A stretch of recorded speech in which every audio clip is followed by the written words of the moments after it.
Hello everyone મિત્રો, જય શ્રી કૃષ્ણ, જય દ્વારકાધીશ. મિત્રો, આજે આપણે આ વિડીયોમાં એક ઇમ્પોર્ટન્ટ ટ્રેડિંગના ટોપિક વિશે વાત કરવાની છે, જે છે ટ્રેડિંગમાં કન્સિસ્ટન્સી કઈ રીતે બનાવવી. ઓકે, આ એક મોસ્ટ ઇમ્પોર્ટન્ટ ટોપિક છે કે આપણે કન્સિસ્ટન્ટ કઈ રીતના માર્કેટમાં રહી શકીએ છીએ. ઓકે, જેટલા પણ બિગિનર લોકો છે અથવા તો ઇન્ટરમીડિયેટ લોકો છે અથવા તો થોડોક પણ એક્સપિરિયન્સ માર્કેટમાં ધરાવે છે, તો એ લોકો માટે આ વિડીયો બહુ ખાસ રહેવાનો છે. તો વિડીયોને આખો જોજો અને તમને વિડીયો કેવો લાગ્યો એ કોમેન્ટ સેક્શનમાં જરૂરથી જણાવતા જાજો. ઓકે, અને વિડીયોને લાઈક અને ચેનલને સબસ્ક્રાઇબ કરવાનું ના ભૂલતા. ઓકે, તો આપણે આ વિડીયોમાં જોવાનું છે કે ટ્રેડિંગમાં કન્સિસ્ટન્સી કેવી રીતે બનાવવી. તો મિત્રો, દરેક ટ્રેડરનું એક સપનું હોય છે કે રોજ પ્રોફિટ નહીં પણ સતત પ્રોફિટ, એટલે કે કન્સિસ્ટન્સી તો માર્કેટમાં હોવી જ જોઈએ. એટલે ઘણા લોકોને એક દિવસમાં $200 કમાય છે તો બીજા દિવસે $300 પણ લૂઝ કરી દે છે. એટલે પ્રોબ્લેમ પ્રોફિટ કમાવાથી નથી થતો, પ્રોબ્લેમ કન્સિસ્ટન્સી બનાવવાથી છે. ઓકે, આજે હું એવી 7 હેબિટ્સ વિશે વાત કરવાનો છું જે લાગે છે કે દરેક ટ્રેડરને આ ફોલો કરવી જોઈએ. ઓકે, એમાંથી પહેલી છે કન્સિસ્ટન્સીનો સાચો અર્થ. ઓકે, કન્સિસ્ટન્સી એટલે પહેલા છે શું? કન્સિસ્ટન્સીનો અર્થ દરરોજ પ્રોફિટ કરવો એ નથી, પણ તમારે રૂલ્સ ફોલો કરવા, રિસ્કને કંટ્રોલમાં રાખવું, લાંબા સમય સુધી એકાઉન્ટને ગ્રો કરવું. ઓકે, એક દિવસ લોસ આવે તો પણ પ્લાનને ફોલો કર્યો હોય તો એ પણ કન્સિસ્ટન્ટ ટ્રેડિંગનો એક ભાગ જ છે.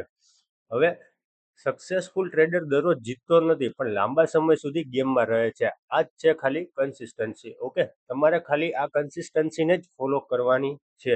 હવે એમાં બીજો ટોપિક છે એક જ સ્ટ્રેટેજીને ફોલો કરવી. હવે ઘણા બિગિનર રોજ નવી સ્ટ્રેટેજી યુઝ કરતા હોય છે. આજે આઈસીટી, કાલે એસએમસી, પછી પ્રાઇસ એક્શન ને પછી ઇન્ડિકેટર. આ રીતે કન્સિસ્ટન્સી તો કોઈ દી નહીં આવે. એક સ્ટ્રેટેજીને પસંદ કરવાની છે, 50 થી 100 ટ્રેડ ટેસ્ટ કરવાના છે અને પછી રિઝલ્ટ લખવાનું છે. ઓકે, એટલે કે તમારે 50 થી 100 ટ્રેડને તમારે પોતાની જર્નલમાં લખવા પડશે.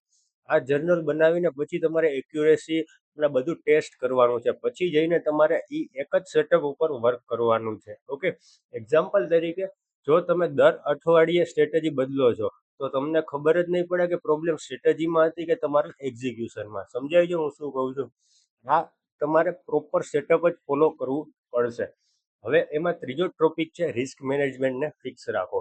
એટલે કન્સિસ્ટન્સીનું સૌથી મોટું સિક્રેટ છે આ રિસ્ક મેનેજમેન્ટ. ઓકે, એક્ઝામ્પલ તરીકે, દરેક ટ્રેડમાં માત્ર 1% રિસ્ક એકાઉન્ટ ગ્રોથ થાય કે લોસ થાય, રૂલ્સ બધામાં સેમ હોવા જોઈએ. ક્યારેક લોસ કવર કરવા અથવા લોટ સાઇઝ ડબલ કરવી નહીં. સમજાય છે?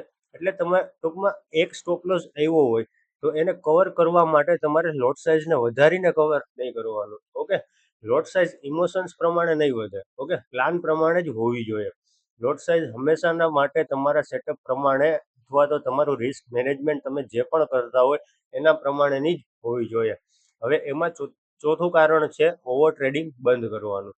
એક દિવસમાં 10 ટ્રેડ લેવાની જરૂર નથી તમારે. ઘણી વખત 2 સારી ટ્રેડ પૂરતી હોય છે. જેમ કે આપણે ટેલિગ્રામ ચેનલમાં આપી છે. ઓકે, આપણે 4 ટ્રેડ લીધા હતા, એમાંથી એકમાં સ્ટોપ લોસ છે, 3 ટ્રેડમાં ટીપી છે. હવે ત્રણેય ટ્રેડથી તમે જોશો, કેલ્ક્યુલેશન મારશો તો 2100 પીપ્સ થાય છે. ઓકે, એટલે શું કહું છું, એક દિવસમાં તમે 10 ટ્રેડ લેશો તો પણ 2100 પીપ્સ નહીં થાય. ઓકે, એટલે આપણે 3 દિવસ સુધી ટ્રેડિંગ કર્યું, 4 ટ્રેડ લીધા, એમાંથી આપણે 2100 પીપ કેપ્ચર કર્યા. એટલે તમારે સારા ટ્રેડ પકડવાના છે, મતલબ કે ક્વોલિટી ટ્રેડ પકડવાના છે. જો સેટઅપ નથી બનતું તો ટ્રેડ કરવાનો નથી. માર્કેટ રોજ ખુલશે, ઓપોર્ચ્યુનિટી તો રોજ આવશે, પણ એકાઉન્ટ બચવું જોઈએ. ઓકે, મતલબ માર્કેટમાં તમારે સર્વાઈવ થવું જોઈએ તમારા કેપિટલ પ્રમાણે. ઓકે, હવે પાંચમું છે કે તમારી ટ્રેડિંગ જર્નલ બનાવો.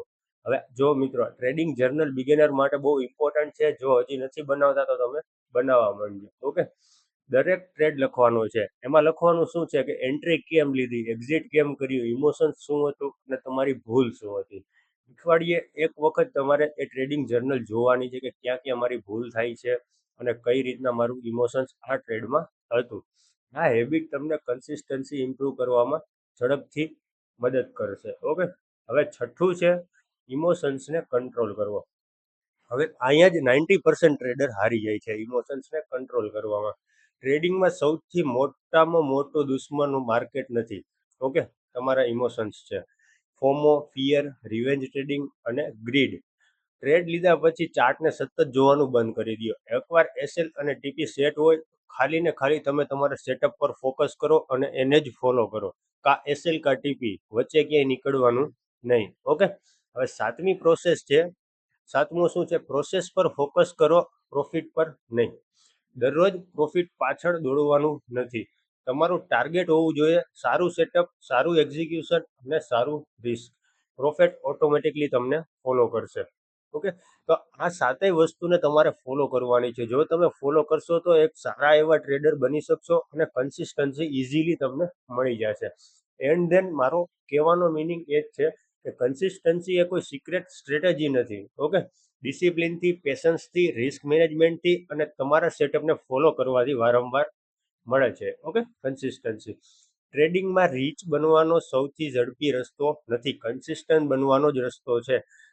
ઓકે, તો શું છે કે તમે આમાં ઝડપથી ગ્રો નહીં કરી શકો. તમારે કન્સિસ્ટન્ટ રહેવું પડશે. જો તમે કન્સિસ્ટન્ટ રહેશો તો ઓટોમેટિકલી પ્રોફિટ તમને ફોલો કરશે અને તમે રીચ બની જશો. ઓકે, તો મિત્રો આ વિડીયો તમને ગમ્યો હોય તો વિડીયોને લાઇક કરતા જાજો, ચેનલને સબસ્ક્રાઇબ કરતા જાજો અને કોમેન્ટમાં લખતા જાજો કે તમારી કન્સિસ્ટન્સીની સૌથી મોટી પ્રોબ્લેમ શું છે. ઓકે, તો મિત્રો મળીએ નેક્સ્ટ વિડીયોમાં. અને તમારે જો ટેલિગ્રામ ચેનલ પર ટ્રેડ લેવા હોય તો આપણી ટેલિગ્રામ ચેનલ હું તમને ડિસ્ક્રિપ્શનમાં આપી દઈશ, ત્યાં જઈને તમે જોઈન કરી લેજો. ઓકે, મળીએ નેક્સ્ટ વિડીયોમાં. જય દ્વારકાધીશ, જય શ્રી કૃષ્ણ મિત્રો.